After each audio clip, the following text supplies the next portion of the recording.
Hello friends, good morning. Welcome back my YouTube channel concept N K में। दोस्तों, आज आपके लिए एक शानदार टॉपिक लेके आया हूँ, structure of a long bone. तो देखिए दोस्तों, लॉन्ग बोन के कौन कौन से पार्ट होते हैं, तो देखने के लिए समझिए।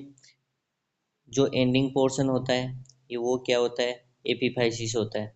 उसके बाद जस्ट उसके बिलो मेटाफाइसिस देखने को मिलेगा। जो ये लॉन्ग सिलेंड्रिकल पार्ट है ये क्या है, डाइफाइसिस।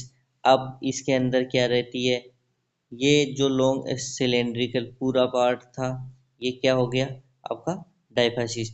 और इस बोन के अंदर एक केविटी होती है, उसको बोलते हैं मेरो केविटी। ठीक है दोस्तों।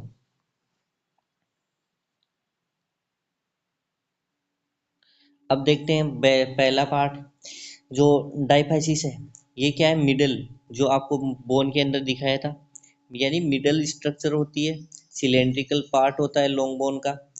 और ये क्या फॉर्म करता है, शाफ्ट फॉर्म करता है। दोस्तों ये देखो दोस्तों, ये शाफ्ट डाइफाइसिस वाला पार्ट फॉर्म करता है।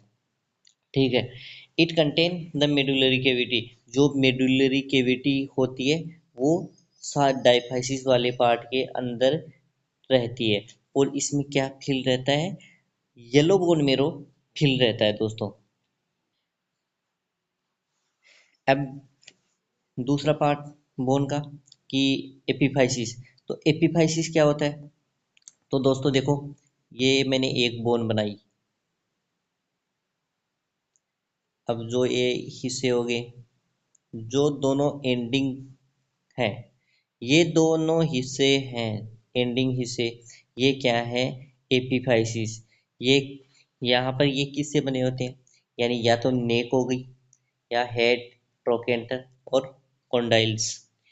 और ये क्या करते हैं, कवर रहते हैं किससे, आर्टिकुलर कार्टिलेज से। यानी कार्टिलेज यहाँ पर प्रेजेंट रहते हैं, कवर रहते हैं कार्टिलेज के साथ। ठीक है। अब बात करते हैं दूसरे पार्ट का, मेटाफाइसिस। ये क्या है, ये एक ऐसा पार्ट है जो बोन को जॉइंट करता है। किससे जॉइंट करता है, डाइफाइसिस और एपिफाइसिस को आपस में जोड़ने का काम करता है। और इसके अंदर क्या प्रेजेंट रहती है, ग्रोथ पेलेट प्रेजेंट रहती है।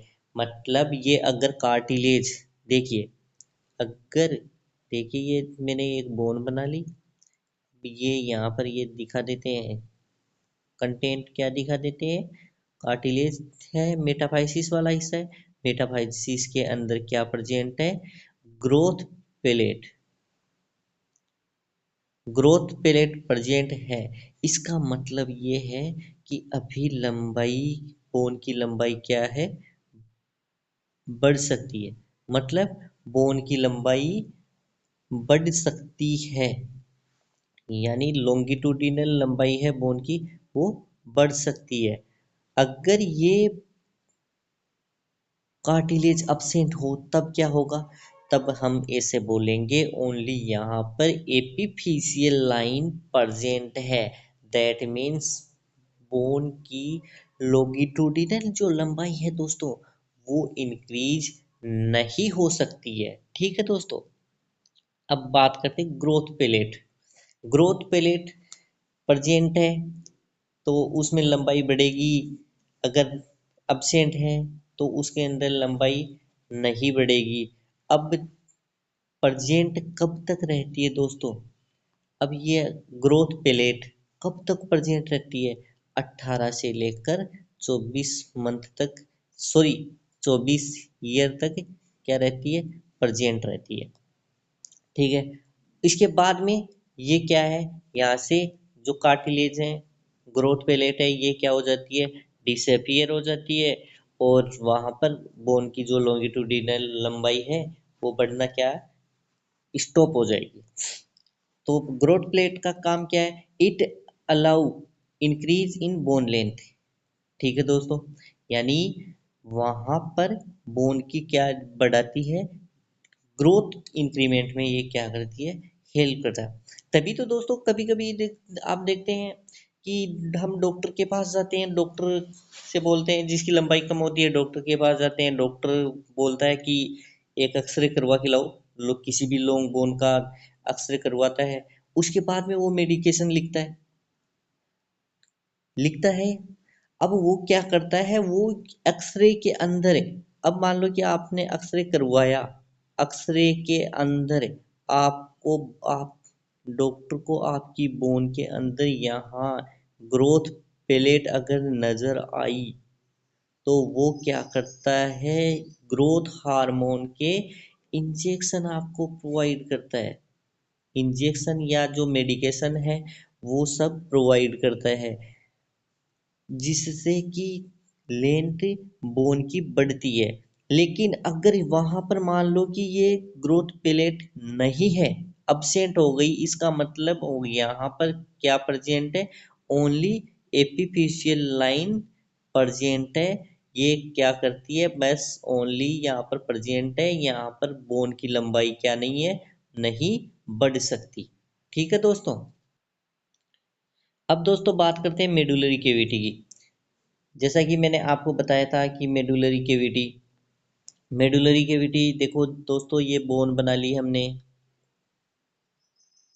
बोन बना ली। अब जो ये डायफाइसिस के अंदर ये रहती है ऐसे, ये है मेडुलरी कैविटी। अब मेडुलरी कैविटी किससे फील होती है, येलो बोन मेरो से फील होती है दोस्तों, येलो बोन मेरो से फील होती है। अब येलो बोन मेरो किससे बना होता है दोस्तों, तो येलो बोन मेरो बना होता है फैट से। येलो बोन मेरो के अंदर क्या रहता है, फैट रहता है। और इसके साथ red bone marrow, red bone marrow with, किसके साथ, रेड में बोन मेरो विथ फैट। इसका मतलब ये है, रेड मेरो और bone, red bone marrow plus fat मिलेंगे तो क्या बनेगा, येलो बोन मेरो। ठीक है दोस्तों। इसके बाद में दोस्तों बात करते हैं एंडोओस्टियम की। एंडोस्टियम क्या है, एक सिंगल लेयर स्ट्रक्चर है जो क्या करती है, मेरो कैविटी को कवर करती है, या आप बोल सकते हैं कि बोन मेरो, यानी येलो बोन मेरो कैविटी को क्या करती है, कवर करती है। ठीक है। ये एक सिंगल लेयर मेम्ब्रेन है, लाइन विथ मेरो कैविटी, यानी जो मेरो कैविटी है उसको क्या करने का काम करती है, कवर करती है। Involve in bone growth and repair, और किसके अंदर इन्वॉल्व रहती है, बोन की ग्रोथ कराने में और बोन को रिपेयर करने में। ठीक है दोस्तों, ये बात हो गई एंडोस्टियम की। अब बात करते हैं पेरियोस्टियम। पेरियोस्टियम क्या है कि मल्टीलेयर स्ट्रक्चर कवरिंग है किसी भी बोन की, जो लॉन्ग बोन है उसकी मल्टीलेयर कवरिंग होती है। और ये क्या करती है, इसके अंदर क्या रहते हैं, बोन फॉर्मिंग सेल्स प्रेजेंट रहते हैं, यानी बोन फॉर्मिंग सेल्स प्रेजेंट रहती है।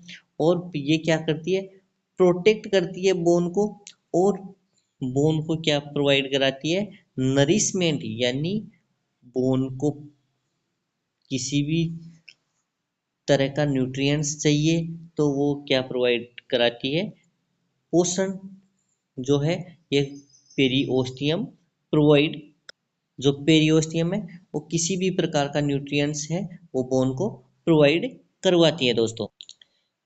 नेक्स्ट बात करते हैं दोस्तों कि ओस्टियोन की स्ट्रक्चर क्या होती है। देखो, ओस्टियोन है, इसके अंदर तीन प्रकार की सेल प्रेजेंट रहती है, जिससे कि तीन प्रकार की कौन कौन सी सेल होगी, पहली सेल होगी ओस्टियोब्लास्ट, जो ये कवरिंग वाली लेयर आपको दिखाई दे रही है, ये क्या होगी, ओस्टियोब्लास्ट। ठीक है, ये ओस्टियोब्लास्ट हो गई। उसके बाद में जो आपको दिखाई दे रही है स्ट्रक्चर, ओस्टियोसाइट। ओस्टियोसाइट देखिए दोस्तों, ये नीचे की ओर दिखाई दे रही है आपको ओस्टियोसाइट। उसके बाद में आप देखेंगे कि ओस्टियोसाइट, ये हो गई तीसरी सेल। अब ओस्टियोब्लास्ट क्या करती है, ओस्टियोक्लास्ट क्या करती है और ओस्टियोसाइट क्या करती है। तो देखो देखो दोस्तों, ओस्टियोब्लास्ट है, ओस्टियोब्लास्ट देखिए ये स्ट्रक्चर जो सुपरफिशियल यानी ऑन सरफेस, जो सरफेस वाली लेयर है ये है ओस्टियोब्लास्ट। और ये क्या करती है, बोन फॉर्मेशन में हेल्प करती है, यानी इसका काम क्या है, बोन का फॉर्मेशन करना। ठीक है दोस्तों। उसके बाद में आता है ओस्टियोसाइट। ओस्टियोसाइट क्या करता है, बोन की मेंटेनेंस रखता है, यानी बोन इसके, ओस्टियोसाइट कहाँ पर रहता है, देखिए ओस्टियोसाइट अंदर की ओर दिखाई दे रहा है आपको, ये जो लेयर्स हैं ये क्या है, ये क्या है, ओस्टियोसाइट्स हैं, ये सेल्स ओस्टियोसाइट है, ये सेल्स देखिए ये सेल्स है, ओस्टियोसाइट है। ये सेल्स क्या करती हैं, मेंटेन रखती है बोन को। अगर बोन में छोटी मोटी कोई इंजुरी, अगर रिपेयर बाय, जो टिश्यू है वो टूटते रहते हैं, बनते रहते हैं, उनको क्या करती है, रिपेयरिंग करके।